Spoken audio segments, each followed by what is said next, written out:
Primeira aos Coríntios, ou Coríntia Aleph, capítulo 7.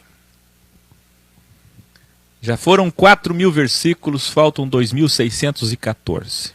Silêncio nessa hora, o chat volta com a participação de vocês como sala de aula, igreja e escola, daqui 30 minutos para o final.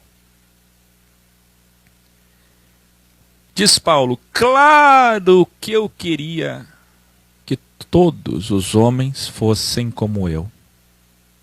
Solteiros sem casar, mas cada um tem a sua própria capacidade.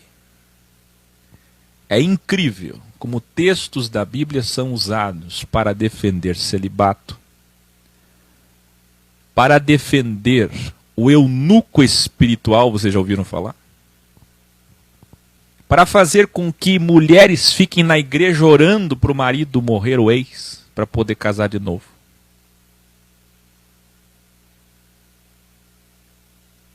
Onde amantes podem dizimar, homossexuais podem dizimar, mas não podem participar da comunhão, da ceia, da Eucaristia. É de uma incoerência gritante, que eu não preciso vociferar aqui porque vocês já conhecem. Vocês vieram de muitas sinagogas. E basta entrar numa para saber. Mas o título do grau de hoje, 250, é o machismo da primeira Bíblia. Você tem que colar o grau anterior, 249, aliás, todos desde o 146 para entender isso. Jesus combateu veementemente o machismo da primeira Bíblia. E Paulo está fazendo a mesma coisa. Ao contrário do que rotulam ele maldosamente, os que não o compreendem ou os que são desordeiros e o odeiam, Paulo foi totalmente contra os extremos. É o homem do equilíbrio, da evolução, suprapartidário, suprafacção, supradualidade. É macho e fêmea, nem feminismo, nem machismo. Nem machismo, nem feminismo. A dualidade foi feita para ser vitória, ou seja, para se complementar, se encaixar e nos ajudar. A dualidade só funciona para que o homem evoluído saiba unir as duas partes, vinculando-as para a síntese. Se o homem ficar só com tese ou só com antítese, se o homem ficar só com um dos lados do delta, por isso que tudo é delta, o mundo inteiro é feito trigonometricamente. Você está vendo aqui? O que é esse delta? Isso aqui está em todo lugar, você tem que ver os vídeos de dualidade quântica para saber. Agora, de um lado, um extremo, de outro, outro, claro. E vocês costumam ser iludidos pelo show de Truman, que o próprio Senhor criou o mundo, o sistema de todas as coisas, matéria e ilusão, como vocês quiserem, que eu chamo de crivo. Esta grande ilusão, ela tem por finalidade fazer você ter tendências, pelo ego, a defender uma posição. Se você defender uma posição, você não encontrou o tesouro da vida. Porque o evoluído, sendo suprapartidário a partidário, ele une as duas partes e faz uma síntese. Eu não sou do café, eu não sou que é ácido, nem do leite que é base. Eu sou do café com leite. Porque a base vai aliviar o ácido do café. Me desculpe os que tomam só café. Eu só estou dando um exemplo para vocês verem o que é dualidade. O branco, não defenda branco. O preto, não defenda preto. Defenda branco e preto. O xadrez da vida. Isso que significa isso aqui. Então, esta é a evolução. Mas o Bíblia, ele é machista. Agora, a graça não é feminista. Tem muitas denominações que acham que a graça agora é vingança. Vamos ser feministas. Nem feminismo, nem machismo. Igualdade para os dois. Veja que Paulo está dizendo, Queria eu que os homens fossem como eu. Olha, bem diferente da tua Bíblia, já começa aqui com revelare. Paulo não está dizendo para ficar solteiro como ele, como pregam por aí. Pois do contrário ele se colocaria contra a natureza que tem desejos, como ele vai falar daqui a pouco, inclusive.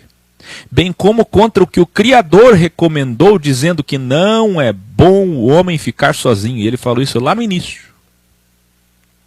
Quando o original de Gênesis, Bereshit, diz não é bom, é porque o Criador conhece o código-fonte que ele colocou na consciência do homem e a carne que ele deu para esse homem, que é a projeção da consciência. Esse material, como diziam os judeus e acreditavam, os judeus acreditam até hoje, que é um ser animado, uma matéria animada, que é a projeção da consciência, como dizem Seishenoye, por exemplo. Eu estou dizendo que várias ramificações religiosas entendem isso, a consciência que projeta o corpo, ou como os judeus acreditam, uma matéria animada pela consciência psicologicamente. O fato é, essa carne que recebemos, ela é frágil. Ela tem desejos, ela tem vontades, ela tem carências afetivas, amorosas, seja de carinho ou seja sexual. Então não é bom. Não é o ideal, não é o original. Vai dar problema. Na sua Bíblia aqui está presente o termo dom. Veja só por essa tradução que não existe misticismo sobre dons. Mas como temos ensinado, são orgânicos, são capacidades, habilidades, força física, psicológica, temperamento, personalidade, paisagismo biológico ou biótipo. Eu já vou falar sobre isso. Queridos, Paulo está dizendo aí na tua Bíblia que cada um fique de acordo com o seu dom. Ele vai repetir essa frase muitas vezes. Na tua Bíblia está assim. Mas como assim no seu dom? Olha que coisa mais linda. Porque vocês sabem que o capítulo 12 de Coríntios é muito mal usado por igrejas pentecostais, neopentecostais, carismáticas, para explicar dons. Porque eles vão dar superstição, eles vão dar ar de misticismo aos dons sobrenaturais. Tem até teologia que diz dons sobrenaturais e dons naturais. Como se houvesse separação. Eu postei para vocês isso desde o livro Dessistematizando e Desteologizando, que isso não é assim. Não tem essa separação. E só por essa tradução desse versículo, você já vê que alguma coisa está errada. Porque quer dizer então que se eu consigo ficar sozinho porque eu sou frígido sexualmente, ou porque eu não tenho necessidade afetiva, necessidade de mulher, quer dizer então que eu tenho o dom? Que dom é esse? Dom do celibato. Qual dom você tem, irmão? Eu tenho o dom de ficar solteiro. Alguma coisa está errada aí, não é? Mas é porque dom é habilidade, é capacidade. Não tem ar místico como dom. Está entendendo? Muito bem. Estava eu numa reunião daquelas madrugadas maravilhosas da Igreja Evoluída e Mimada de Santa Catarina, a escola de Jesus que eu criei lá. Eu me lembro que a Fernanda, que é uma profissional da área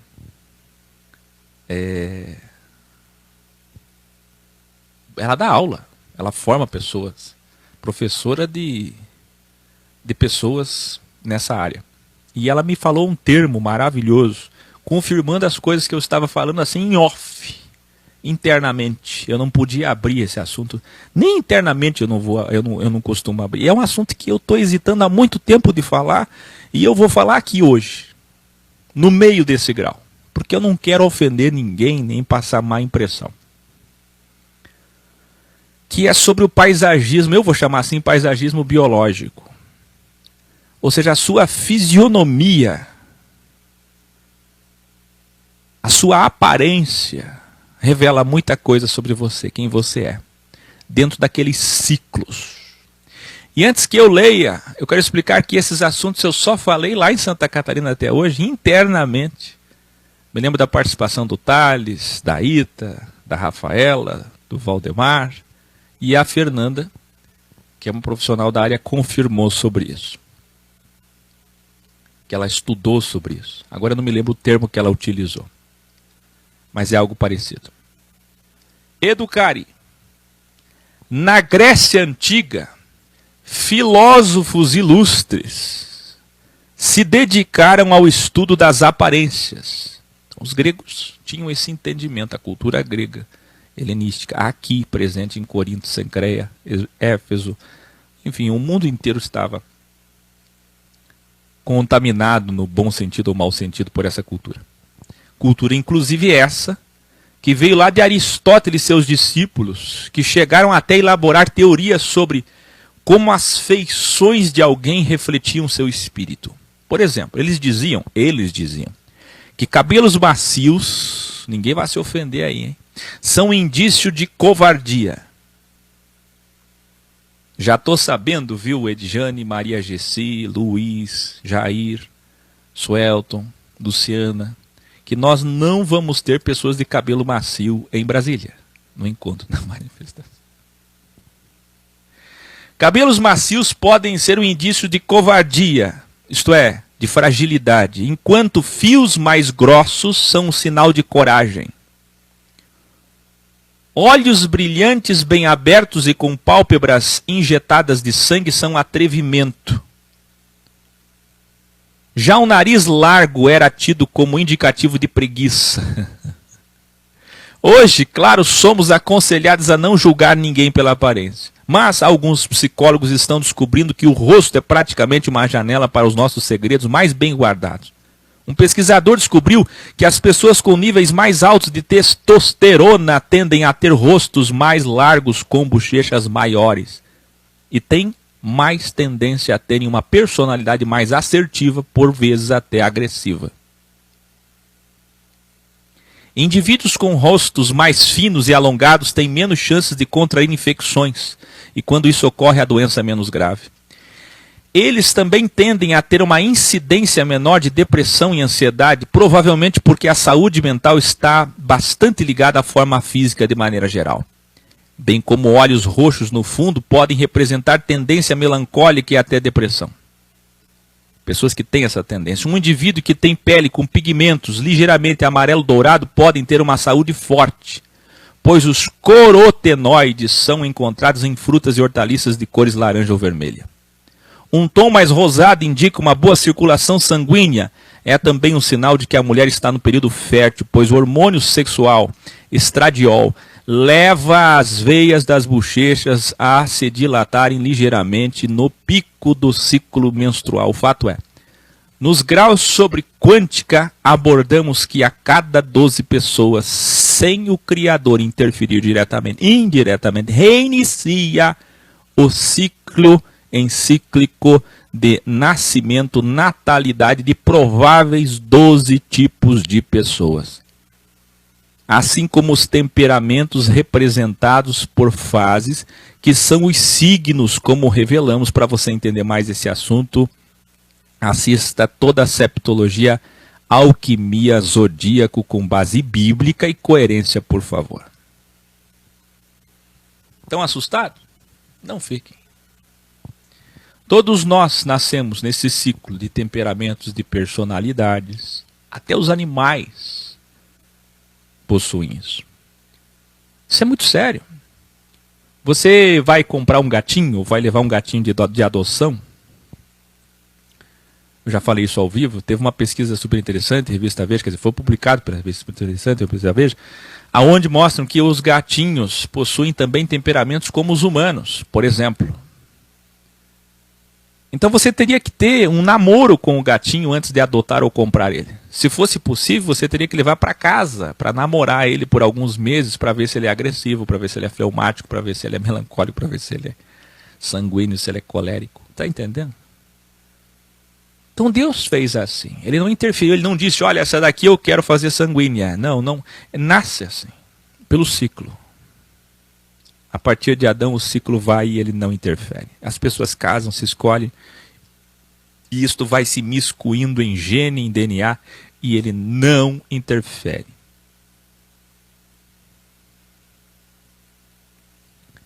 Paulo continua. deixa eu só frisar uma coisa aqui. Ninguém é melhor que ninguém, Deus não fez ninguém superior a ninguém. Todos possuem dualmente qualidades e defeitos. Ponto. Todos sofrem. Quem tem essa capacidade, como eu, continue solteiro, solteira, ou viúvo, viúva, eu aconselho.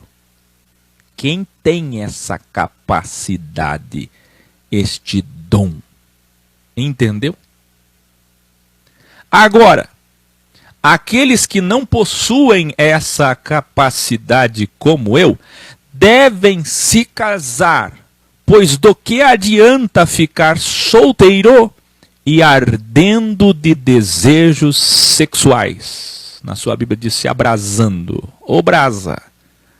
Casem, ele diz.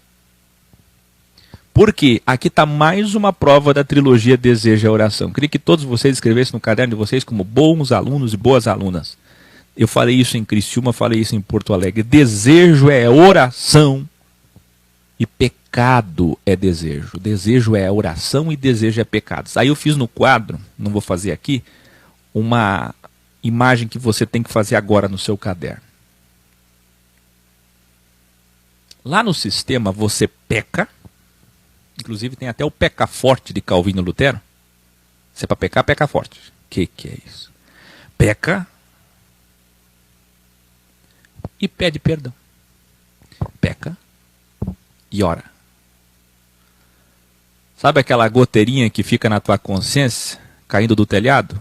Peque, peque, peque, peque, peque, peque. Quando você coloca panelas lá fora para escutar goteirinha, tem gente que faz isso, né?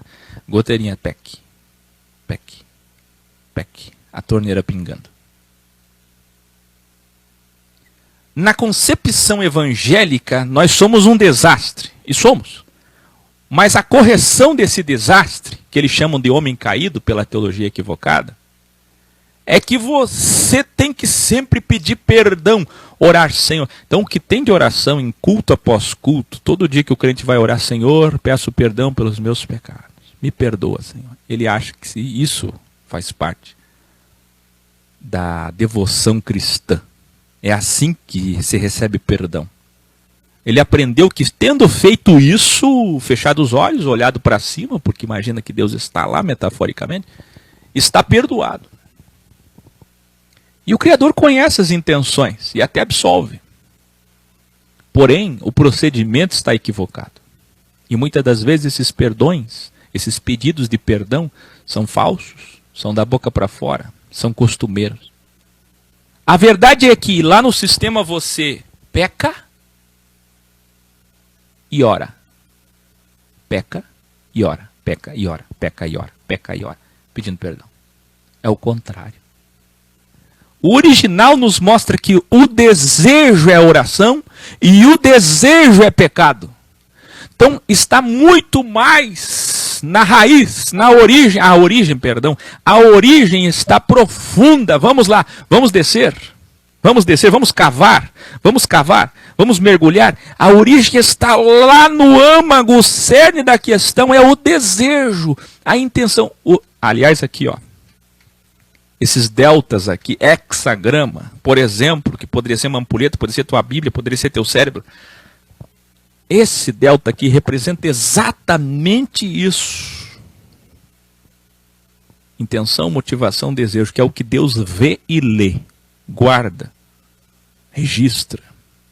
Então, quando você diz, eu vou pecar e depois me arrepender e pedir perdão, o processo já está todo errado. Já é um sistema farmacêutico, é remédio para remediar o problema e não para curar o problema. Você já está viciado em drogaria espiritual. As igrejas são isso. Não lhe dão o segredo da cura, a origem da cura, a cirurgia. São procedimentos paliativos, superficiais.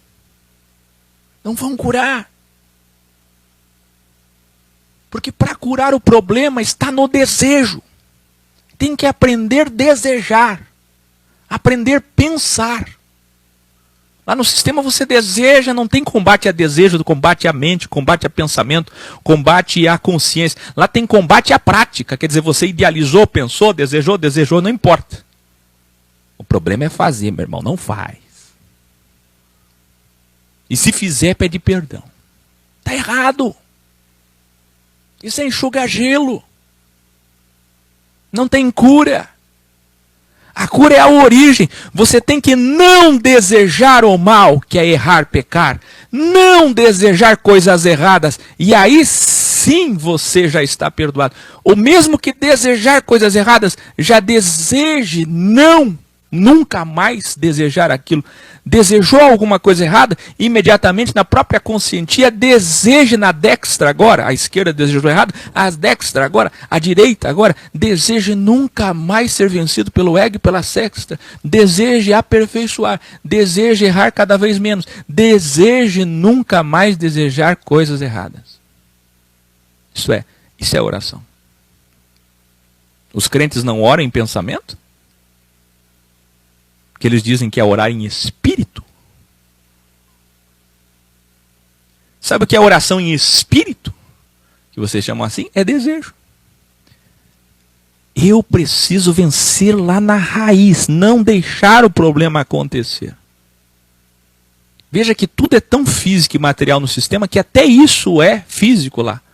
Eu peco, idealizo, pratico, fisicalizo, materializo o meu erro. E aí eu peço perdão, que também é uma oração com mãos, com olhos fechados, mãos levantadas, que também é uma oração física, ritualística. Não há problema da oração física. Mas se você quer combater o problema do teu ego, o grande problema do teu ser, do teu mal, se você quer aperfeiçoar e ser santo, que significa perfeito, você precisa aprender a vencer este mal na raiz.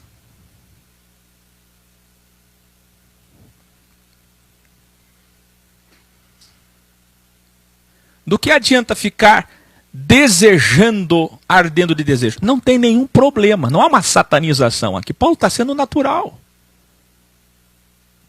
Não é um problema do jovem ficar ardendo de desejo, ele é jovem. Puberdade ou não, ele é jovem. Cada um tem seu apetite e seu dom sexual. Agora, não fica assim. Case. O que é o coerente, o original, o certo, a verdade, o ideal? Case. Encontre uma esposa compatível, um esposo compatível e case. Porque é melhor. Dá para entender ou não? Aos que já estão casados, não devo aconselhar agora, porque acima, com isso Paulo está dizendo, os solteiros eu aconselhei. Veja que Paulo não está proibindo, a pessoa quer continuar solteira, cheia de desejo, ardendo de desejo, né? Aí vai ver o meu vídeo lá sobre sexo, sobre masturbação, vê lá. Eu não me lembro o grau, depois vocês colam aqui no chat, porque isso aqui é uma questão que eu ajudei muita gente. Mas olha, recebi centenas de e-mails de pessoas jovens, principalmente, me emocionados, me agradecendo. A culpabilidade religiosa, o medo religioso, a imposição religiosa é absurda. E ninguém explica nada. Você só vai em culto. Igreja não é escola, igreja é só culto, missa. Nós precisamos de escola. Igreja é escola, instrução. Principalmente nessas questões familiares, educação familiar, casamento. Olha, falta mestres. As escolas de Jesus da Filosofia X precisam de mestres nessa área, para sentar com os jovens, para sentar com os casais. Sabe, quase ninguém sabe o que pode, o que não pode, o que tem que ser feito, o que não é, o que é certo, o que não é. Vem cheio de dogmas, eivados de culpabilidade, de medo. Não sabem o que é errado, o que de fato é errado. Nós vamos saber hoje aqui. Um pouco nós já falamos no grau anterior, você que chegou agora precisa colar o grau anterior, porque nós falamos muito sobre casamento ontem também, sexo. Agora veja, aos que já estão casados, não devo aconselhar, ou seja, eu acabei de aconselhar, é melhor, lembra? Aconselhei. Porque, de fato, é coerente. É melhor casar do que ficar tendo desejos. Tem tanta necessidade assim de uma mulher e de um homem? Casa, uai. O corpo está pedindo.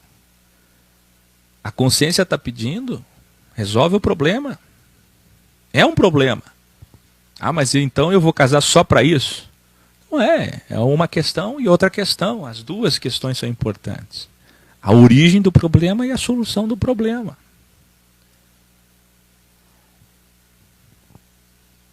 Então, esses que já estão casados, eu não devo aconselhar, porque o que ele está dizendo é, aqui já tem primeira Bíblia para vocês. Aliás, tem palavras do Senhor Jesus para vocês, que eu soube, me comunicaram, passaram para Paulo tudo que Jesus falou, embora nesta época aqui, Mateus, Marcos, Lucas e João não tinham sido escritos ainda. Mas já deveriam existir, claro, alguns pergaminhos que Paulo tinha em mãos e na mente, coisas que Cristo falou. Então ele diz assim, mas sim enfatizar o mandamento do Senhor já dado, seja da primeira Bíblia ou seja da transição de Cristo, que a esposa não se separe do seu marido, e o marido não se separe da sua esposa. Mas, se ocorrer o divórcio, que não case novamente, ou reconcilie com seu ex-marido. Você entende isso? Revelare.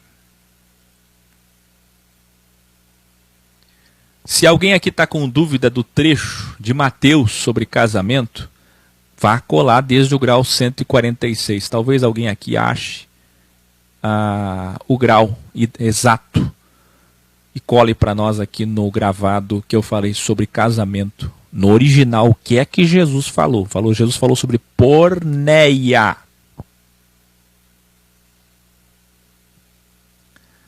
Paulo cita primeiro o mandamento de não se separar jamais se está casado, por óbvio, como um bom professor. Ora, o Criador também é assim. Ele não queria o divórcio. Qual é o plano original do Criador? Não querer divórcio. Mas o homem não consegue, não é? Então Deus permitiu o divórcio. É sua vontade permissiva. Isso é falado até na teologia, por óbvio. Mas não impõe dogmas à graça. Pelo contrário, aconselha em seguida. Escute essa realidade. A realidade de Corinto, culture, era de mulheres abandonando seus maridos por conta da incompatibilidade sexual. Para isso é necessário entender o ascetismo. O que estava acontecendo era o seguinte, existia uma corrente filosófica chamada ascetismo na cultura grega, que defendia a abstenção de prazeres físicos, buscando equilíbrio moral e espiritual. Paulo estava vendo que as mulheres estavam negando, seguindo o ascetismo, elas estavam negando ter relações com seus maridos por esta visão filosófica que era a moda em Corinto. Como sempre o mundo viveu de modas. Por essa razão, Paulo impede abandonar maridos por qualquer motivo que não seja o que o Senhor disse, porneia e morte. Também existiam os cristãos judeus, ainda não dessistematizados completamente, que nós falamos no grau anterior, que insistiam em jejuns e orações, em ritos e votos e festas prolongadas. Com isto, as mulheres também reclamavam da ausência sexual ou de carinho dos seus maridos, dos seus compromissos, dos seus deveres na cama. Temos como esses mal entendidos sem cultura, textos como esse mal entendido sem cultura, vão levar denominações a escravizar fiéis, os quais jamais vão se livrar de pecar, pois, como acabamos de dizer, os desejos já são os pecados, erros. Paulo está respondendo questões, eles escreveram para ele. Mulheres estavam seguindo essa corrente filosófica do ascetismo, sendo que já tinham a verdade absoluta do evangelho. Para que procurar correntes filosóficas vãs? É isso que é filosofia vã, como nós explicamos em todos os graus. Correntes como essa. Sabe, como se você precisasse de uma corrente que é moda agora para poder vencer isso. É como, por exemplo, esses tempos que agora de um tempo para cá teve uma moda aí que é dos ricos, milionários, bilionários desmaterializarem, que é o desapega. Então era modinha milionários e bilionários postarem nas redes sociais que doaram alguns milhões, que doaram alguns bens caríssimos. Desapega. Vê, a verdade já é desmaterialização, como o Haeckel criou lá o desmaterializando. Porque ser espiritual é ser desapegado da matéria. Eu não preciso de uma modinha externa para me ajudar a cumprir o que é verdade. Sabe, alguém que vai buscar yoga para poder relaxar e ter paz. Nenhum problema. Mas não era para você já ter paz através da verdade absoluta? Através da sabedoria que te faz ser mais sensível, que te faz buscar silêncio, lugares calmos, valor às palavras, silêncio, sensatez, lembram? 3S. E é o que estava acontecendo em Corinto, mulheres buscando ascetismo, e os homens judeus convertidos, agora cristãos, que não estavam lá tão convertidos, ainda participando de votos para ganhar a família, ou porque ainda estavam achando que isso era necessário, cumprindo votos religiosos de 15 dias, 30 dias, 7 dias de jejum e oração sem tocar na mulher, como falamos no grau de ontem. E aí dava briga, discórdia. E nessa guerra no lar, a chance de divórcio era grande. E os maridos estavam querendo abandonar suas esposas querendo abandonar seus maridos. E Paulo tinha que responder essa questão. Aí Paulo disse, não, peraí, por motivos banais, não. Isso está em qualquer enciclopédia, análise de manuscrito, análise de códex. É motivo banal que Paulo está tratando. Aí o que as igrejas vão fazer? Não pode por qualquer motivo. Sendo que Jesus disse por porném, e porném é uma lista grande que envolve agressão física, que envolve traição, que envolve infidelidade, mentira, qualquer quebra de pacto. Claro que pode ser dialogado, pode ser perdoado, mas se não houver, depois de delta chance é o seguinte: você descobre que seu cônjuge foi infiel, lhe mentiu, uma chance, conversa sério com ele, isso é uma quebra de pacto. Depois você descobre mais uma mentira. Por fim você descobre que existiam coisas que ele nunca lhe disse, que ele estava escondendo, ocultando. Poxa, isso tudo é quebra de pacto, isso tudo é porneia, é infidelidade. Que é o mesmo de idolatria que eu falei ontem, que é o adultério espiritual, que é a infidelidade espiritual, pessoas que escondem coisas de Deus. Tudo isso é infidelidade, tudo isso é quebra de acordo, quebra de um só corpo. Se é um só corpo, os dois têm que saber de tudo. Isso é premissa de uma sociedade. Não que casamento seja uma sociedade, mas quando duas partes se unem e fazem um acordo, um contrato, é isso, é assim. Essa é a honra. E o que Paulo está tratando aqui é de ética, de honra, de moral, de caráter. Como ele falou desde o capítulo 5, você tem que ter honra. Você não disse lá a dualidade? Na dor e na saúde. Doença ou saúde. Gente, pobreza ou riqueza, essa dualidade tem toda uma história de quando criaram esse sermão ecumênico, porque é usado por todas as religiões, matrimonial. Mas é interessante o quanto que a dualidade está presente no dia da efetivação do contrato matrimonial. Queridos, isso aqui para mim é de uma grandeza. Por quê? E deve ser para ti também. Por quê? O que tem de gente em denominações sem entender esses textos?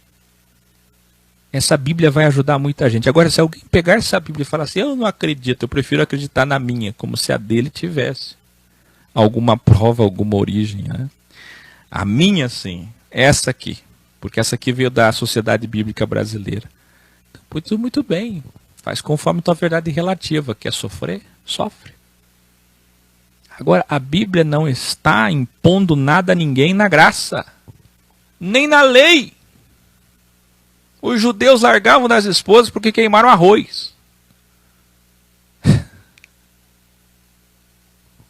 O machismo era tão grande, como eu já falei, em todos os graus de Atos dos Apóstolos, que os judeus discutiam se as mulheres eram animais, se eram bicótomas, se tinham alma. Eles usavam as mulheres, abusavam das mulheres. Mulheres não podiam estudar, não podiam participar de nada, não podiam nada. Nada. A primeira Bíblia é assim, endossa isso pela cultura desse povo. Vamos lá, vamos continuar, escute. O que Paulo está dizendo é, não se separe por coisas que vocês podem resolver.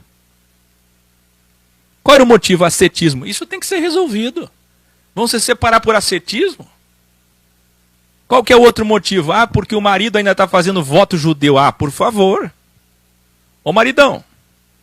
Ou dessistematiza plenamente, Paulo está dizendo. E deixa desses votos desnecessários. Ou então, meu amigo, vamos terminar esses votos aí. Votos de 30 dias sem encostar na mulher. Por exemplo. Ou a mulher com ascetismo sem encostar no homem. E aí o homem queria largar da sua mulher. Você está entendendo? Pois se separarem por motivos banais, não poderão se casar novamente. Se você casa com outra ou outro está sendo infiel, pois ainda está casado, não foi dissolvido, uma vez que poderia ser resolvido, perdoado. O Criador não vai entender como um motivo justo para um novo casamento. O Criador conhece os verdadeiros motivos e intenções. Ninguém pode enganá-lo. E antes que Paulo continue, meus queridos,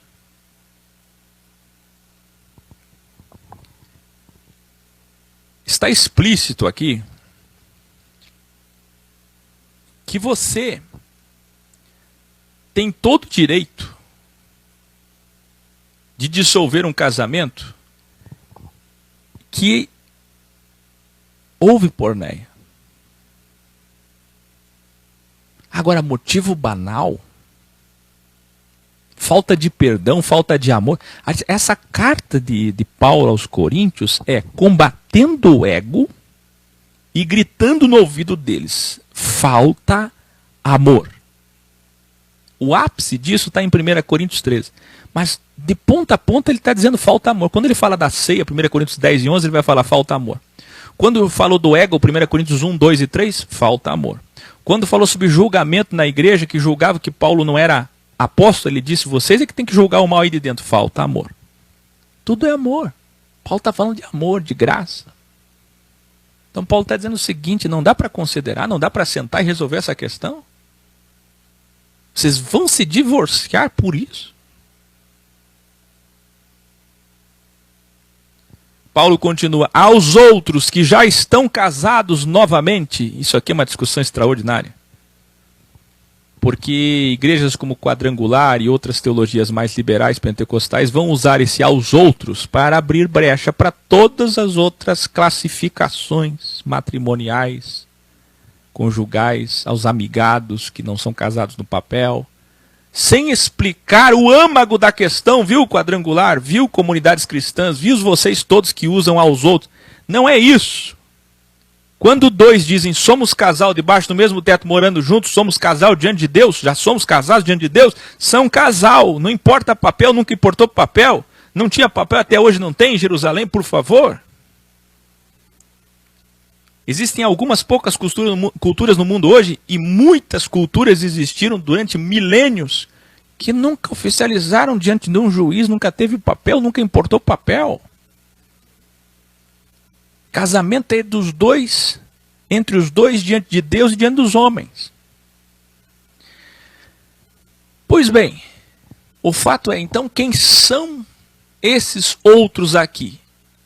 Esses outros são os que estão fora das classificações anteriores. Não é solteiro, não é viúvo, não é casado e não é divorciado. Quem é então? É quem, depois do divórcio, casou novamente. Depois de ser viúvo, casou novamente. Ou casados, principalmente o casamento misto. Casados com não cristãos.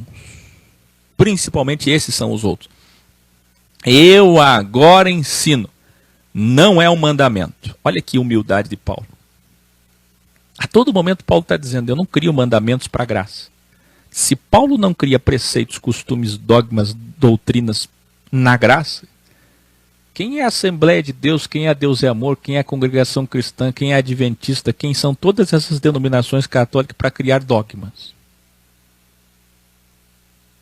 Se Paulo, que é o mestre da graça, respeitado por todos vocês, nunca ousou criar um mandamento, então ele vai dar conselhos, ele está dizendo, agora eu vou aconselhar vocês, não é um mandamento.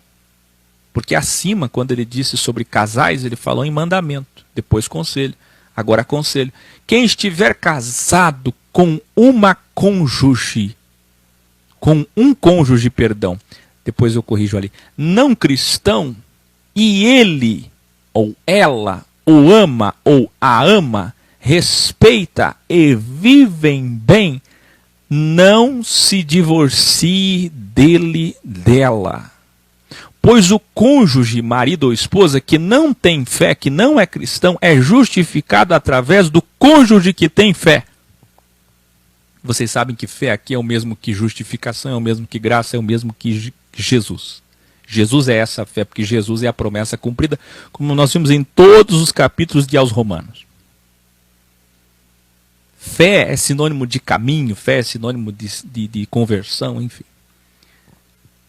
Se uma pessoa é casada com outra descrente, que não conhece a verdade absoluta, que está na verdade relativa, que é agnóstica, que é cética, que é ateia, ou que é politeísta, pagã, não importa. Não é da verdade absoluta, não conhece, não segue.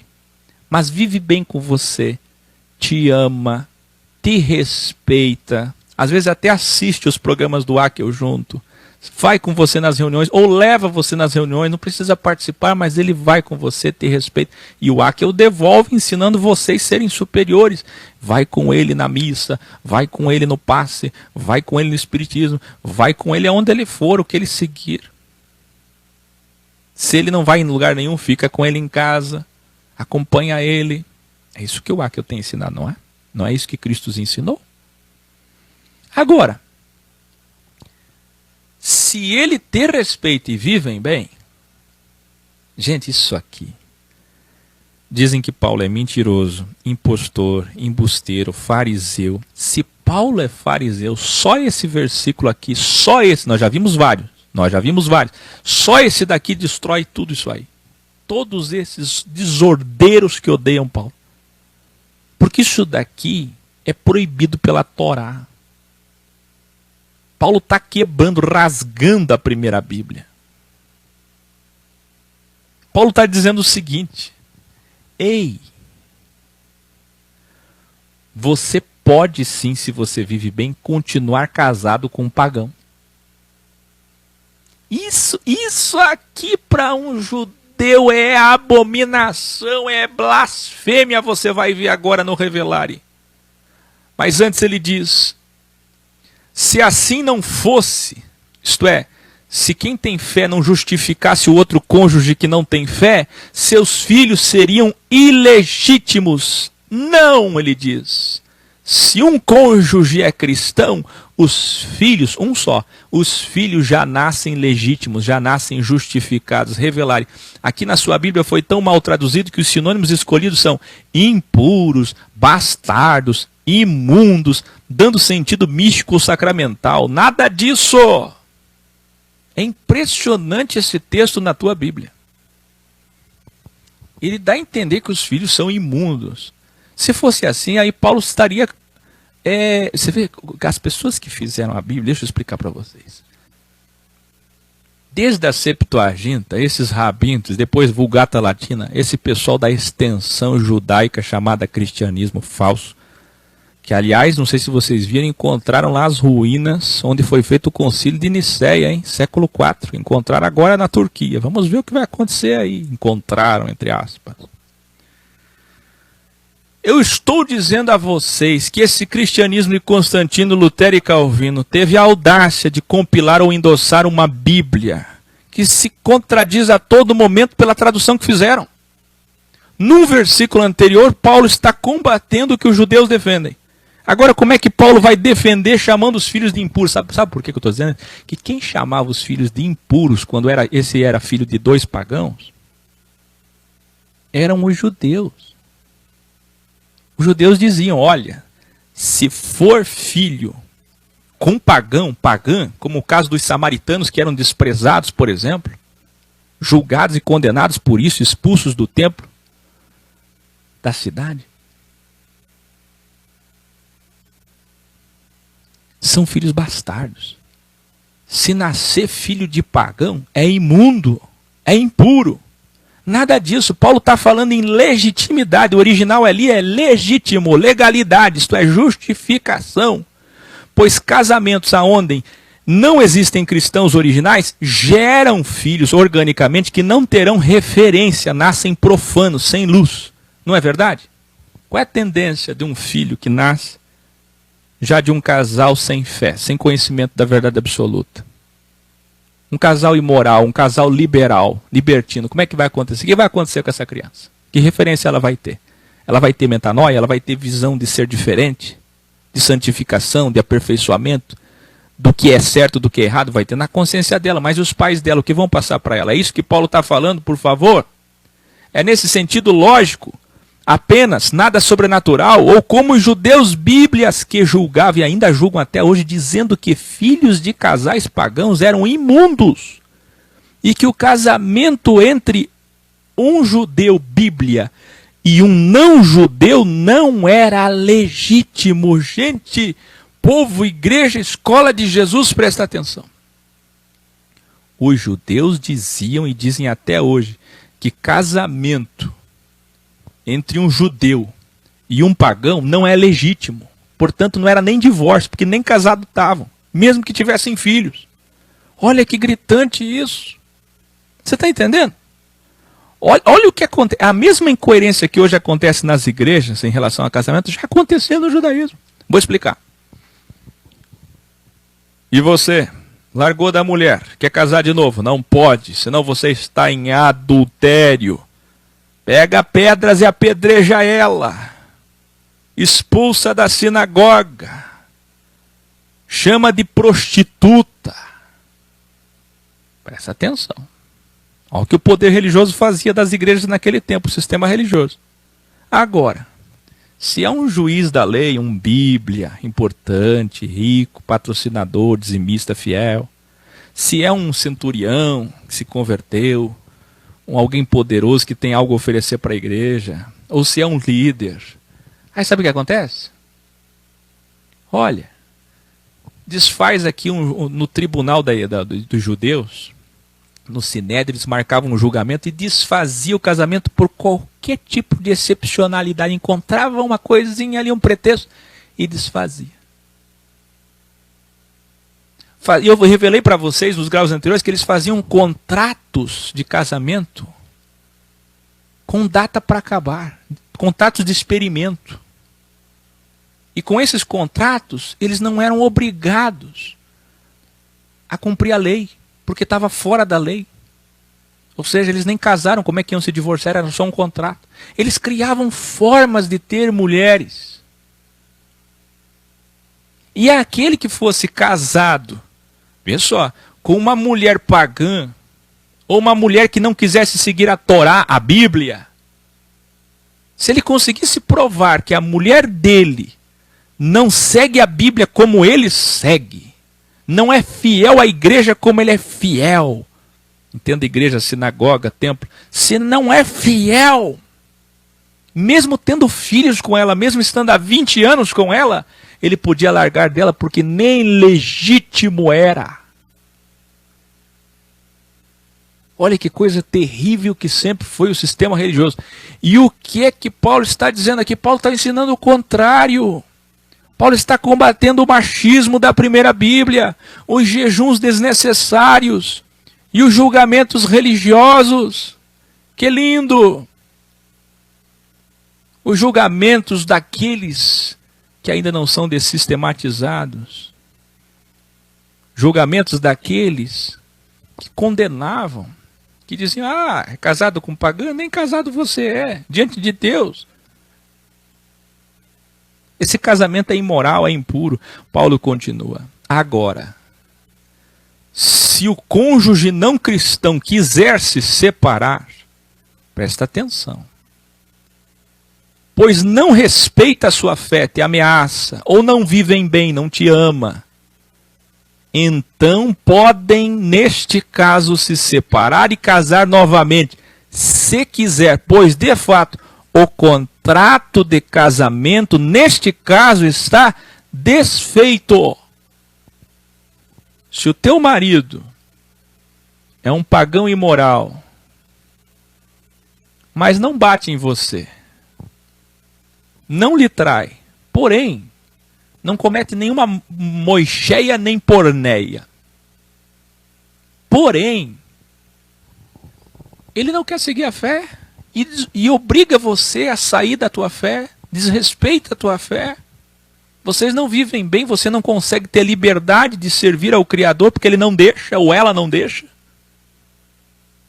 te ameaça, ou é a tua fé ou é ela. Então, neste caso, está desfeito. Pois o Criador não quer que nós vivamos em guerra, olha o original, em nossos lares, mas em paz. Sabe o que Paulo está dizendo? O Criador quer que todos os casais estejam em paz, estejam bem, felizes, em amor, amor, amor. Aí ele diz, você mulher, como sabe se salvará seu marido? Ou você marido, como sabe se salvará sua mulher? Entretanto, cada um continue vivendo nas condições que ensinei de acordo com a sua capacidade. Capacidade sexual, psicológica, afetiva. Este é meu ensino em todas as escolas, igrejas, eclésias de Jesus. Revelarem. Para terminar de responder essas questões sobre sexo e casamento, Paulo termina refutando aqueles que podem querer, aqueles que podem insistir em querer, ganhar seu cônjuge para a fé, sendo que o lar está sempre em guerra. Sabe por que Paulo disse isso? Você, marido, por acaso sabe se poderá salvar sua mulher, você mulher? Porque uma coisa é você justificar, tornar legítimo. Na tua Bíblia está santificar, purificar, aí você não entende. Na tua Bíblia fica em contradição. Porque uma hora diz que está justificado, purificado, santificado, e depois diz, você poderá salvar seu marido? Ué, mas se está justificado, purificado e santificado, já não está salvo? Está vendo como está traduzido errado? Está vendo tua Bíblia? Você está pegando a tua Bíblia? Quanto mais antiga, pior. Até a NVI, até as novas versões estão erradas, até as atualizadas estão erradas. Se contradiz os sinônimos. O que Paulo está dizendo é legítimo. Quando um é cristão, o outro é pagão, não tem problema, é legítimo. Diante de Deus é real. É um casamento, sim. Os judeus dizem que não, muitos podem dizer que não. É casamento, sim, não se preocupem. Porque alguns judeus ali, desentendidos, não é? Ou maldosos, estavam dizendo, isso não é casamento diante de Deus. Pode perguntar para Paulo, na primeira Bíblia. Ele foi rabino, ele foi pastor, ele sabe. Ele foi padre, ele foi rabino. Aí Paulo diz, não, não, não. É legítimo sim, os filhos são legítimos, o casamento é legítimo. Agora, por outro lado, você poderá salvar. Legítimo é uma coisa, poderá salvar sua mulher? Poderá salvar seu cônjuge que não é da fé? Quer dizer, quem é que pode saber se amanhã de fato seu cônjuge virá para a verdade absoluta? Se você tiver paciência, souber falar na hora certa, ganhar ele com carinho, quem sabe? Muitas vezes aconteceu isso no X. Vocês podem escrever aqui, se algum aqui já aconteceu. Aliás, eu vou abrir agora no chat para a participação de vocês. E vocês vão me responder. Vocês vão responder assim no chat. Quem ainda não conseguiu ganhar seu cônjuge, que está tentando, e quem já conseguiu ganhar seu cônjuge. Aliás, eu aconselho aqueles que já conseguiram a falarem com aqueles que não conseguiram para passar experiências. Embora tudo é relativo e cada caso é um caso, de fato, não tem como. Está aberto a participação de vocês. Enquanto vocês participam, eu continuo ensinando que o lar tem que estar em paz, não pode estar em guerra. pode ter ameaça, não pode ter empecilho. Eu sempre digo, esses casos já chegaram para mim muitas vezes, eu já aconselhei muitos casais, e se eu tivesse com o meu contato aberto, é a Terezinha quem atende, é a Edjane quem atende, é a Débora quem atende, mas se eu tivesse com o meu contato aberto como era no passado, que o número de pessoas era maior, hoje é impossível atender as pessoas, eu não teria vida. Não é? E mesmo que eu ficasse o dia todo ainda assim, não poderia atender. Eu sei que as pessoas têm uma demanda muito grande para isso, para essa questão psicológica. O Jonas Costa está dizendo ali, não conseguiu. A Linda Mira ainda não conseguiu. Estão começando a participar. Meus queridos, ouçam com atenção. Agora, mais ainda do que antes, nesse final.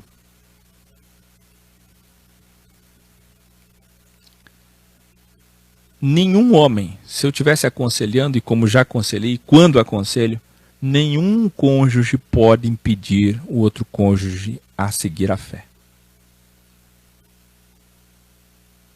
É só isso que nós temos que ter em mente. É como o governo, nós vimos Romanos 13. Temos que respeitar as leis da terra, sim, ética cristã. Mas nenhum governo, nenhum cônjuge, ninguém, nenhum lugar pode nos impedir a fé. Para quem é do reino, a fé é superior a qualquer coisa, acima de qualquer coisa. Viu? Então tá lá o Edson sofrendo, o Paulo Arias dizendo que está sofrendo com o cônjuge. Olha, isso é uma problemática gravíssima que nós enfrentamos desde 2012, quando começamos. É um dos motivos porque faltam muitas pessoas nos encontros, que faltam pessoas nas reuniões, porque sai um cônjuge, não sai um outro. Eu sempre digo, quando os dois saem juntos, que lindo é. Agora eu queria testemunhos aqui de pessoas que conseguiram tirar o seu cônjuge. Tem alguém? Eu sei que tem muita gente. Pessoas que conseguiram trazer o seu cônjuge consigo. Testemunhem aí. Agora vocês vivem bem? Continuem. É um casal legítimo, Paulo está falando. Não vive bem? Está em guerra? Então aproveita que ele não é da fé, porque você está livre. É isso que Paulo está dizendo. É nessa interpretação, é nesse sentido. Ninguém pode impedir a tua fé. Ninguém. O Jonas está dizendo que a esposa dele diz que eu sou louco. Vocês têm que passar devagarinho a minha imagem para as pessoas, pelo amor de Deus, ou falar o menos possível de mim. Fala do que eu falo e não fala de mim. Agora, claro que, evidente, estou dizendo no caso de pessoas que têm problemas, preconceitos, pessoas que têm cônjuges que têm preconceito. Depois, com o tempo, eles vão entender. Agora, presta atenção. Me ligaram um dia, Terezinha, e disseram... que minha esposa falou para mim, ou é o Akel ou é eu. O que eu faço? Eu disse para ele, claro, querido, a tua esposa. Comigo que você não vai casar. Fica com ela. Ou é o Akel ou é eu. O que eu faço? Fica com ela, uai. Agora, nenhum esposo e esposa pode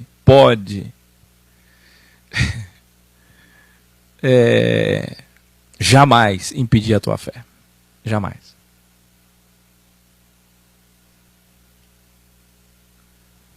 Uma vez que não há respeito, Paulo continua, mesmo tendo já dialogado mais de 3 vezes, aqui eu estou explicando, né? Eu estou aqui num revelar, sempre delta graça, é possível dissolver. Quem lembra de delta graça? Sempre delta graça, não esqueça disso aqui, ó, delta graça. Eu me lembro que eu aconselhei uma jovem em Curitiba, não sei o que aconteceu com ela, mas eu aconselhei ela dizendo, olha, delta graça, senta com ele, olha nos olhos dele e diz, nós temos que conversar muito sério. Por amor a você, eu estou lhe dando a primeira chance, primeira graça. Talvez a segunda, talvez a última. Mas eu não aguento mais. Eu não posso ser impedida da minha fé. Eu sou capaz de participar da tua fé, eu sou capaz de ir na tua igreja, eu respeito os teus pensamentos, eu não lhe julgo, mas eu preciso seguir a minha fé. A fé. A fé.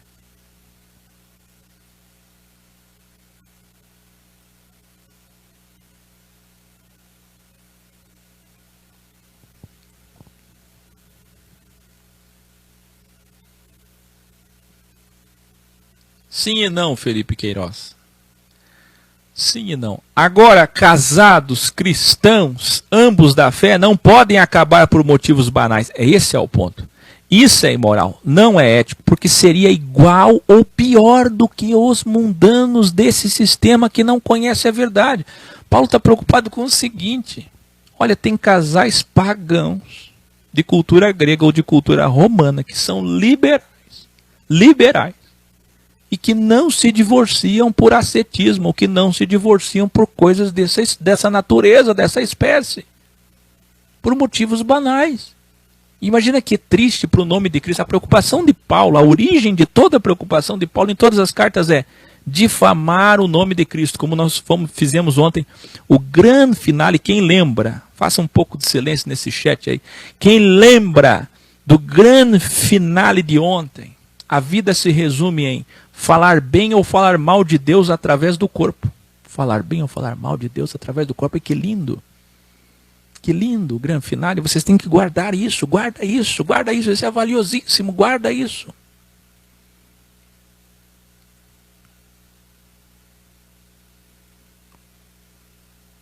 Então, que triste é difamar o nome de Cristo, difamar a verdade para os pagãos. Que fama seria essa?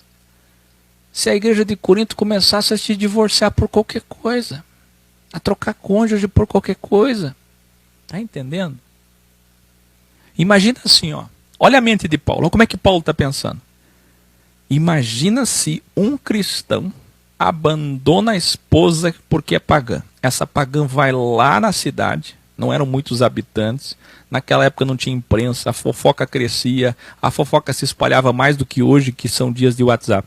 Então, meu querido, minha querida, olha, imediatamente a cidade inteira de Corinto estava sabendo, Cencreia, qualquer cidade ali, estavam sabendo de que aquela mulher pagã foi tirada das reuniões dos cristãos, foi abandonada por um marido cristão porque ela é pagã, porque ela não concorda com a fé dele.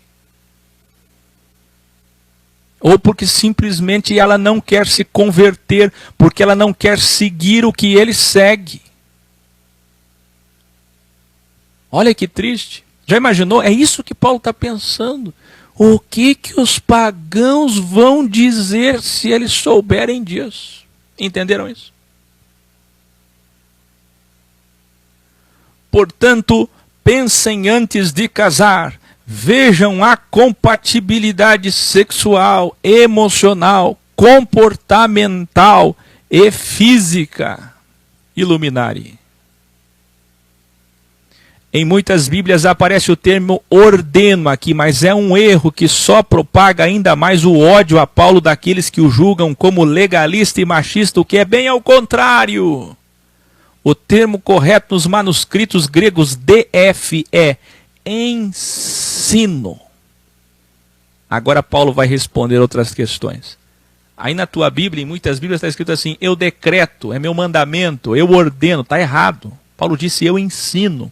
Eles colocam o ordeno, dá a impressão que Paulo é legalista, líder, machista.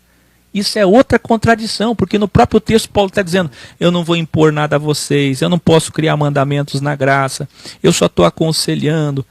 Como é que Paulo de repente vai surtar numa bipolaridade pedagógica e em seguida dizer, eu ordeno? Então as Bíblias são muito mal traduzidas. Paulo continua. Se você chegou na fé já circuncidado, isto é, introduzido em um batismo judaico sendo judeu, não vai desfazer a circuncisão. Precisa? Não precisa. Quantas vezes vocês foram batizados? 8, 10, 12 vezes? Isso eu estou falando para pessoas que saíram do cristianismo de Constantino, Lutero e Calvino, mas naquela época a realidade era, veio do judaísmo. Agora, se você chegou na fé sem nunca ter sido batizado, pagão que nunca foi circuncidado, não se circuncide. Olha que lindo isso aqui. Olha que lindo. A circuncisão ou batismos, rituais, circuncisão aqui é metáfora para tudo isso. Representa tudo isso. Não significa nada. Ah, meus queridos, como não ter música nessa hora? Como não?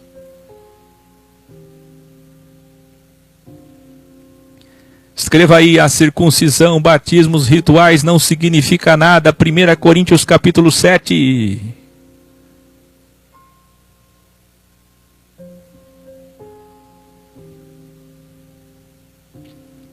Aí ele diz assim, como não se circuncidar também nada é.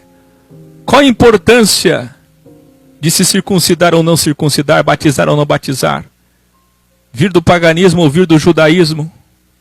O que realmente importa é obedecer à essência da lei, da Bíblia, do Criador, o substantivo, a essência.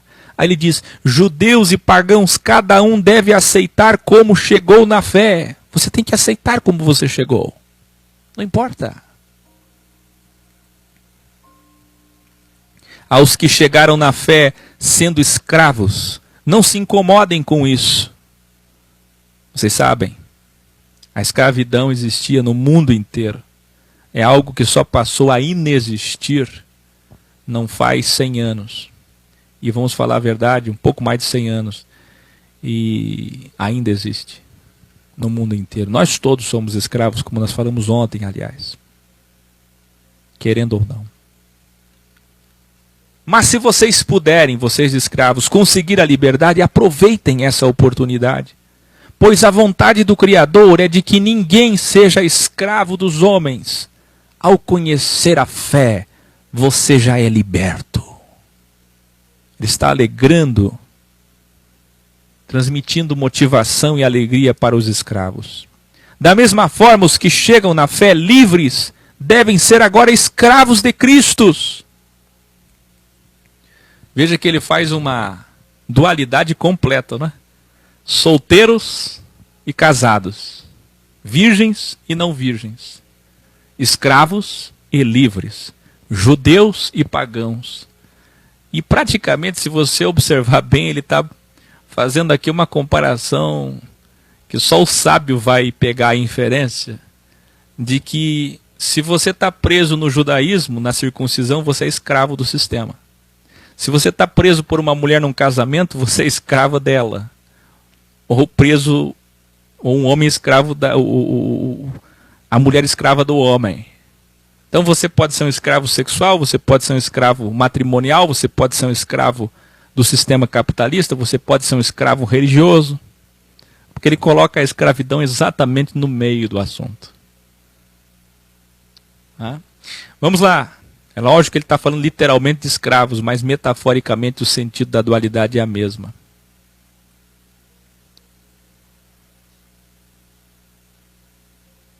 Vocês foram comprados por alto preço. Da mesma forma, os que chegam na fé livres devem ser agora escravos de Cristo. Olha só, e vocês que são livres, vocês que são senhores, vocês aí que não são vassalos, os burgueses, ó vocês que acham que tem alguma coisa, que se julgam ricos e poderosos, senhores, patrões, empresários de Corinto, vocês devem ser servos, funcionários de Cristo. Se humilhem, vocês foram comprados todos por alto preço, portanto não se tornem escravos dos homens. Não seja escravo de pastor, não seja escravo de um homem que bate em você, mulher. Viu? Não seja escravo de um teólogo, de um pastor. Eu estou falando sério, esposa de pastor me ligou, né, Thales? Na frente do Thales, na frente da Cibele, na frente da Marla, na frente da Ita, numa praça em Palhoça. Esposa de um pastor me ligou e disse assim, eu tenho que desligar urgente, meu marido é pastor, ele é violento, ele está entrando agora aqui, eu vou desligar, porque se ele pegar falando com você...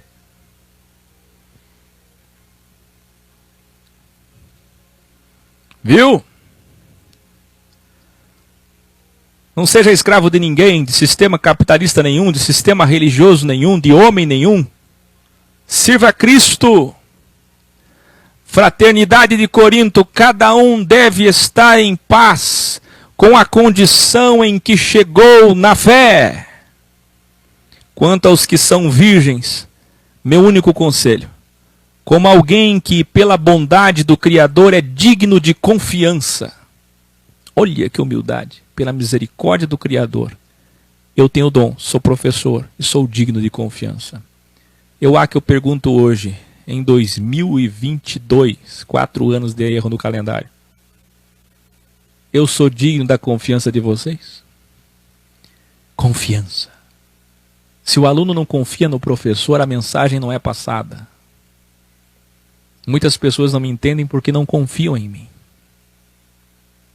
Eu quero tanto que surjam novos mestres, que de repente mais velhos vocês confiem. Que aprendam comigo e vocês confiem neles. Mas que vocês comprovem que o que eu falo é verdade. Que minha imagem, que minha voz, que meu jeito não impeça você de assumir que o que eu ensino é verdade. Verificar, comprovar que o que eu ensino é verdade. Ele está dizendo com humildade, pela bondade do Criador, pela misericórdia, eu sou digno de confiança. Vou dar um conselho para vocês também. Presta atenção.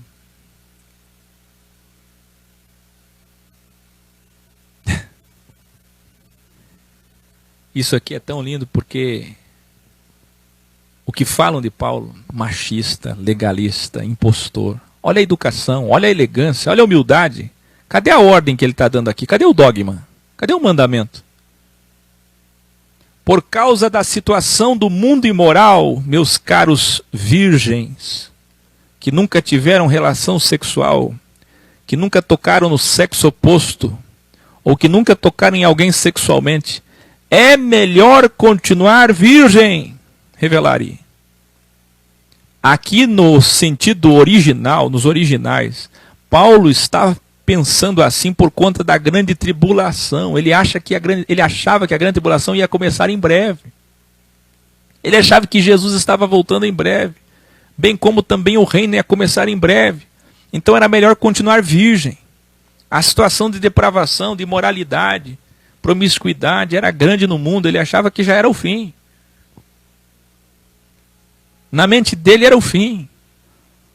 Paulo jamais imaginaria que teríamos 2 apocalipses, um micro em 70 depois de Cristo e um macro que ainda vai começar 2000 anos depois, agora, na nossa geração. Vocês estão entendendo?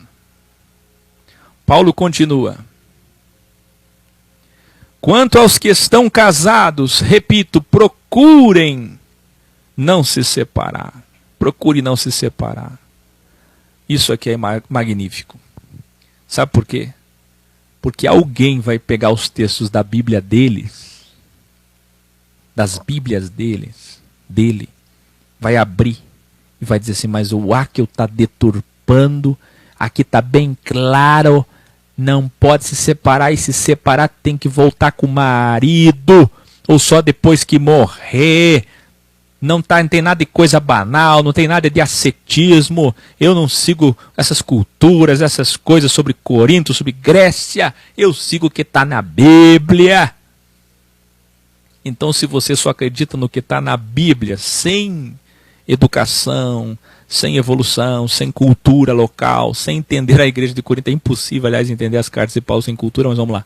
Mesmo assim, eu vou lhe dar uma colher de chá.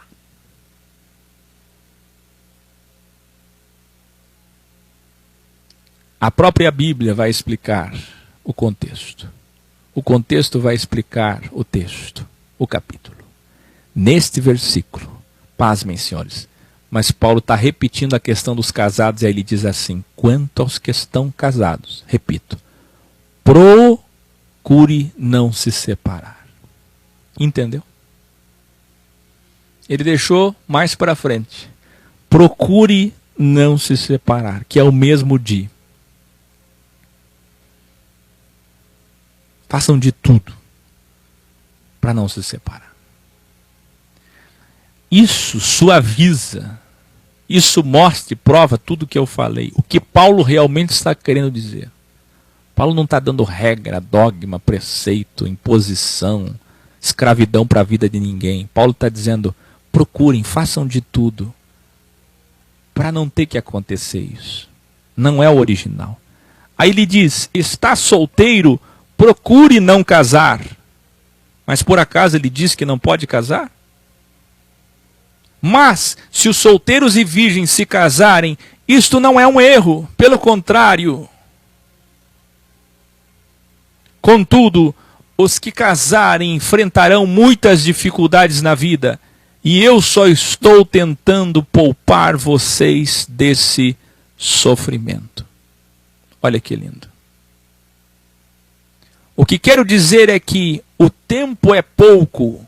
De agora em diante, aqueles que têm esposa, vivam como se não tivessem. Quando ele diz o tempo é pouco, é porque ele achava. Nós estamos aqui em aproximadamente anos 51. Ele achava que o fim já era ali. E realmente foi, mas foi bem depois. Foi 19 anos depois, 70 depois de Cristo. E foi um micro-apocalipse para Jerusalém. Aconteceram guerras também, um pouco antes, 66 em Roma.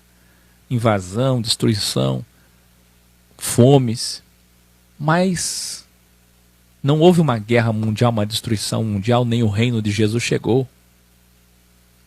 Mas na mente de Paulo, aqui como um cristão, como todos, humano como todos, ele achava que era daquela época. Que lindo isso, né? Em ver que a pessoa está totalmente correta em seu dom, porém é humano. Existiam coisas que Deus não falou para ele. E nem poderia. Vocês estão entendendo?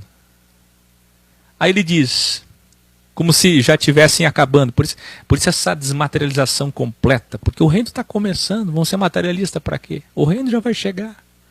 Veja que esse sentimento que está aqui é um sentimento mediante o primeiro Apocalipse. Nós estamos diante de um segundo Apocalipse. Esse sim, um macro Apocalipse. Portanto, essas palavras de Paulo aqui fazem mais sentido para nós hoje do que para Corinto. Quem está entendendo? Por isso que eu digo que Corinto é sinônimo de sistema religioso. Corinto é sinônimo de Laodiceia. Corinto é sinônimo da igreja de hoje. Essas palavras aqui fazem mais sentido para nós. Essa carta aqui para Corinto nem foi tão importante, mas para nós é muito importante. E olha o que diz. De agora em diante, aqueles que têm esposa vivam como se não tivessem. A Elaine Gomes está falando para não ter filhos. É exatamente isso que Paulo está dizendo. É melhor não ter. É isso que Paulo está dizendo. Desmaterializem. Chega de matéria, inclusive filhos. Escute aqui, ó, silêncio aí. De agora em diante, aqueles que têm esposa vivam como se não tivessem. Entenda a interpretação disso aqui. Ele acabou de dizer que você tem que cumprir seus deveres sexuais, afetivos com a esposa. Não é para esquecer a esposa, abandonar a esposa, não. Ele está dizendo o seguinte, é como se não tivesse, isso é, não se apega totalmente. Já coloca os olhos para cima. Que a redenção está se aproximando. Aqueles que choram como se não chorassem. Os que estão felizes, como se não estivessem.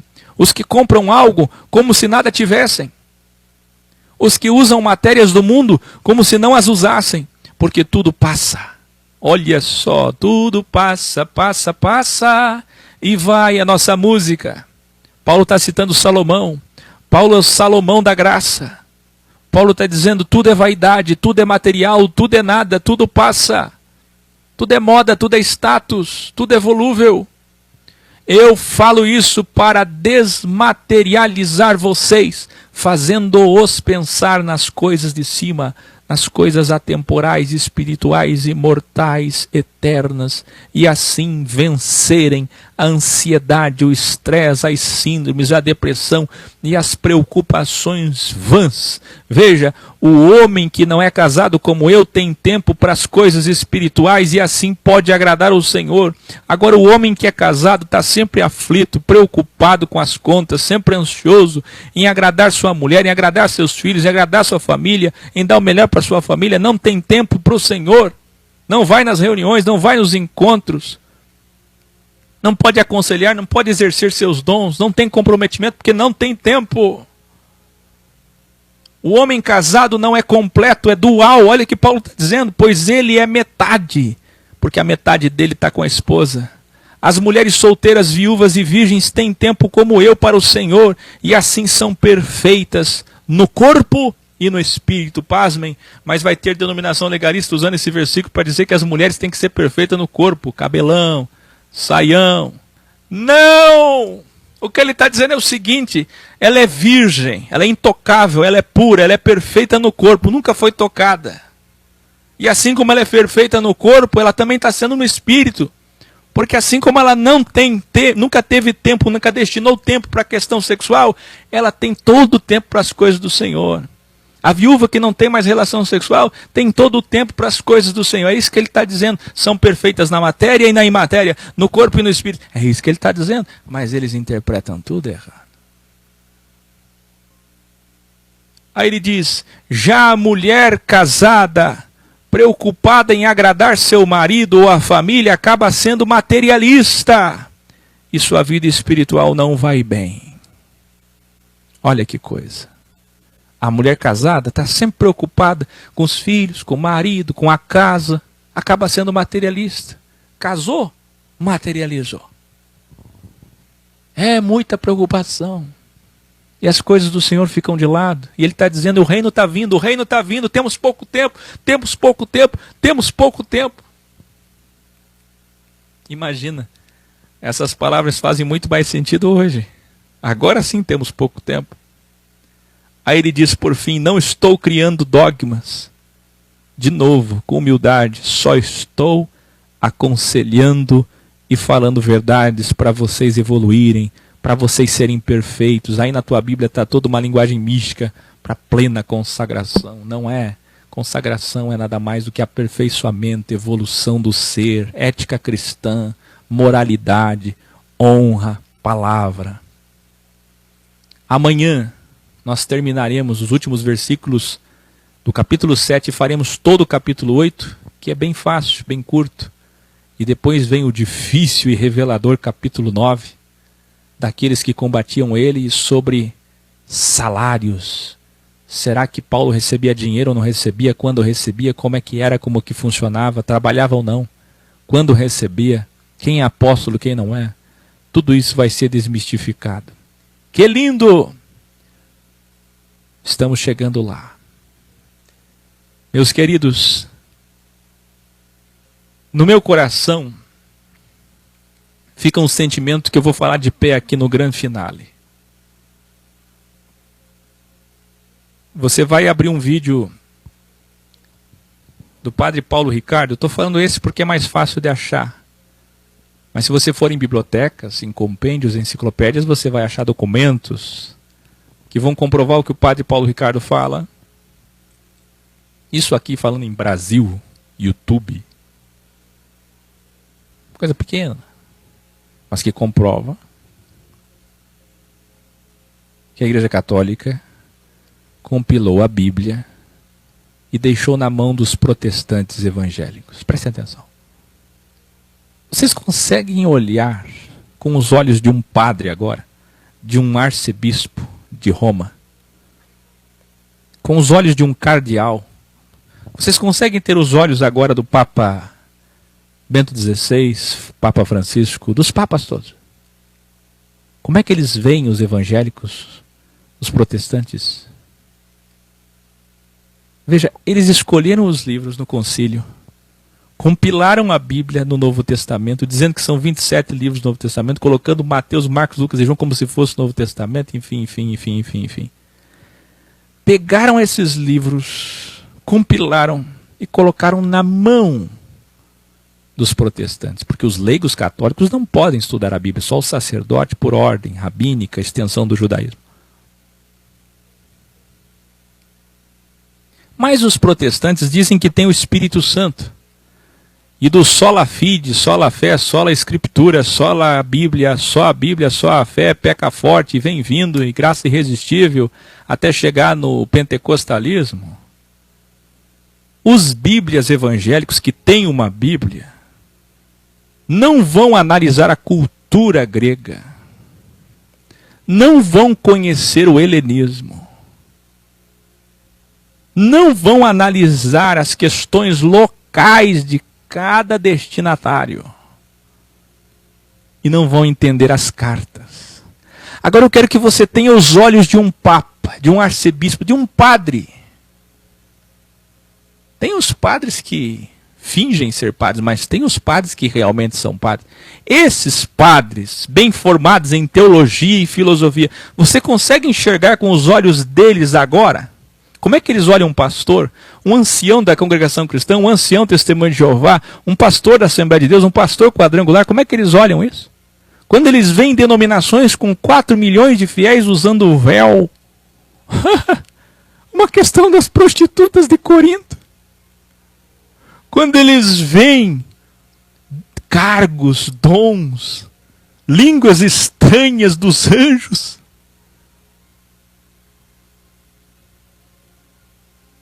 Está entendendo? Participando de ceias, mas apesar que isso também eles fazem, a Eucaristia, eles que começaram, mas por que eles fazem? Eles sabem muito bem por que fazem, eles sabem muito bem o que é tudo aquilo. A maior parte deles. Você consegue enxergar com os olhos deles. Você ter uma Bíblia compilada que você conhece ela filosoficamente. Por isso que o padre estuda, além de teologia, estuda filosofia. Porque o padre estuda a cultura local. Agora imagina colocar isso nas mãos de pastores incultos e letrados, que dizem que tem só o Espírito que revela toda a verdade para eles, e saem por aí com todo tipo de dogmas. O que tem de mulher sofrendo com o marido machista, Bíblia. O que tem de casamentos, o que tem de solteiros preocupados com a masturbação, com o sexo, com o desejo.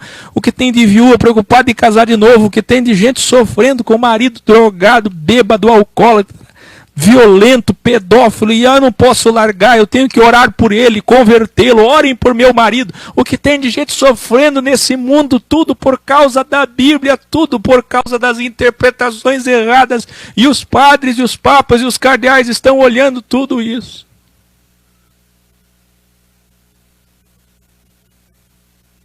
Conseguiu enxergar?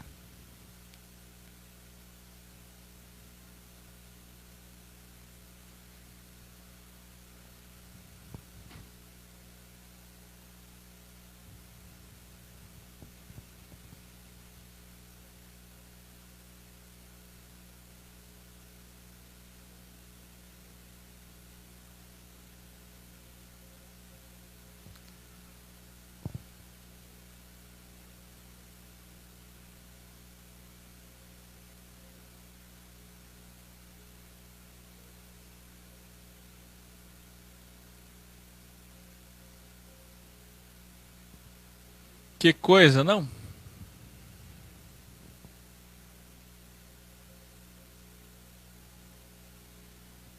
Estou lendo vocês escreverem.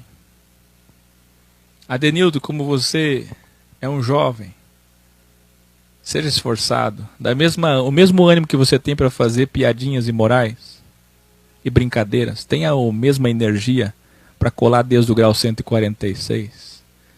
Sem esforço não tem reino, meu caro. Não estou sendo grosseiro. É pro teu bem. Eu estou perguntando o que eu estou falando aqui. É o professor. Vocês são alunos. Vocês estão ouvindo. Eu falei muitas coisas aqui de pé. Aí eu pergunto, vocês entenderam? Vocês entenderam o que eu disse? Vocês conseguiram ter os olhos deles? Agora vocês entenderam a importância da Bíblia original Codex. E a tristeza que vem dentro de nós em saber que tanta gente está sofrendo. Aí vem alguém e diz, para que fazer uma Bíblia original? Para que ir manifestar na frente dos templos?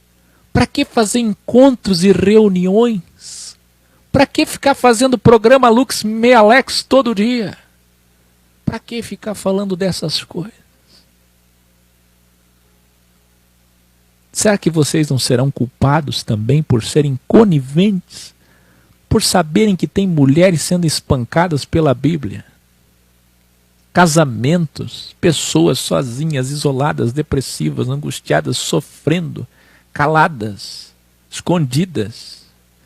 Pessoas sem respostas. casamentos destruídos, vidas sexuais destruídas, jovens sem instrução, sem educação, sem saber ser pai, sem saber ser mãe, meninas engravidando cedo, sem instrução, sem escola, sem mestre, sem professor, nem mães sabem ser, nem esposas sabem ser, nem vencer seu ego elas sabem, nem desejar, nem orar. Elas vão errar e enxugar gelo para o resto da vida, orar, pecar e orar, pecar e orar. Elas não vão entender, elas não vão saber, elas não estão sendo instruídas. E aí você diz, para que tudo isso? Será que você sabe quantas pessoas estão sendo enganadas nessas denominações? Quantas pessoas estão perdendo o seu tempo? Na pior das hipóteses, estão perdendo o seu tempo, seu dinheiro. E vocês vão ficar aí coniventes, passando na frente de universais, de missas, de igrejas, e dizendo, não é minha responsabilidade, não é minha culpa. Então você conheceu a verdade para quê?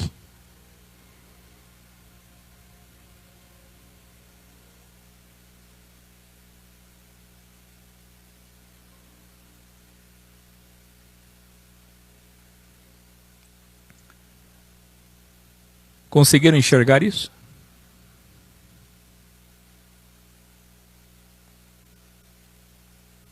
Queridos, isso é tão grave, porque se não existissem essas cartas de Paulo, muitas coisas seriam diferentes. Se não existisse a Bíblia, muitas coisas seriam diferentes. As pessoas não entendem isso. Eu tenho um vídeo grau, sem Bíblia seria melhor? Porque a Bíblia é a consciência, Romanos 2. Mas tendo a Bíblia, tem que ter professor. Como Felipe, sentado no carro, explicando.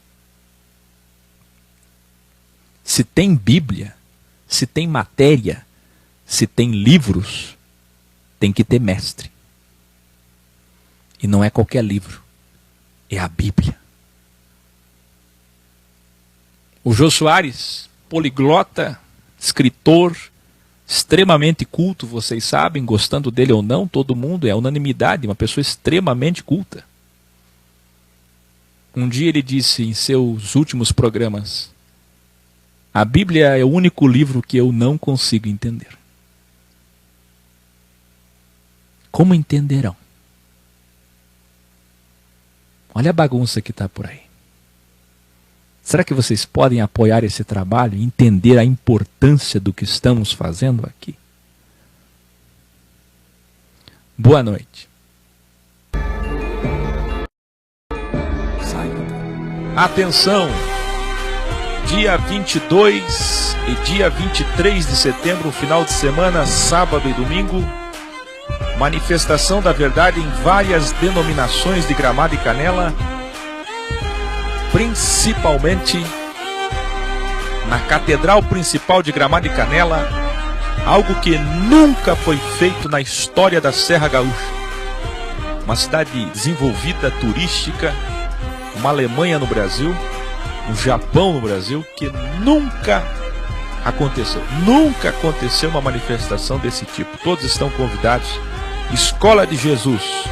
Depois, no Lago Negro, bem perto da minha casa, em Gramado, com um novo formato modelo, com 4 mudanças, transmitido ao vivo pelo Instagram, Filosofia X, e depois YouTube, para exemplo dos demais pontos da Filosofia X.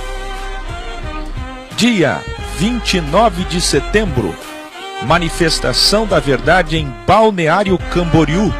Alô, Thales, Cibele, Marla, Fernanda, e em várias denominações. Vamos fazer um tour denominacional. E também Escola de Jesus no Centro-Leste de Santa Catarina. Dia 30 de setembro, manifestação da verdade em Criciúma e Içara. Na Catedral Principal de Içara e várias denominações em Criciúma, e Escola de Jesus no sul de Santa Catarina. Inscreva-se em nosso Instagram, Filosofia X, para acompanhar as transmissões e atividades X. Última chamada para o encontro de Brasília. Impostos para as igrejas já. Dia 12 de outubro, reunião da Escola de Jesus com Áquel no salão de eventos do hotel. Dia 13 de outubro, manifestação com caminhão de som, carreata, caminhada até a torre de TV, juntamente com as entidades e jornalistas convidados, e dali até o Congresso Nacional, no pátio do Templo Brasileiro, manifestando a verdade como Jesus, Pedro e Paulo faziam e recomendaram fazer. Serão 3,5 km de manifestação em caminhada e grande manifestação com muita música e ensino da verdade em frente ao Congresso Nacional. Nunca aconteceu um protesto pacífico desta natureza, deste porte, na história da humanidade, do mundo, nem nos Estados Unidos, nem na Europa, nem no Brasil, desde 70 depois de Cristo. É o único, é inédito. Faça parte desta história. Não habitemos feitos por mãos de homens, nem tampouco é servido por mãos de homens, como que necessitando de alguma coisa. Filosofia Ex Organs and Sophia. Todos os vídeos da Filosofia Ex, você encontra o link dos contatos, demais links importantes e todas as informações necessárias para participar da Escola de Jesus. Desça a página, curta o vídeo, inscreva-se no canal, compartilhe, comente, participe, ajude, responda, evolua e produza. X.tv.br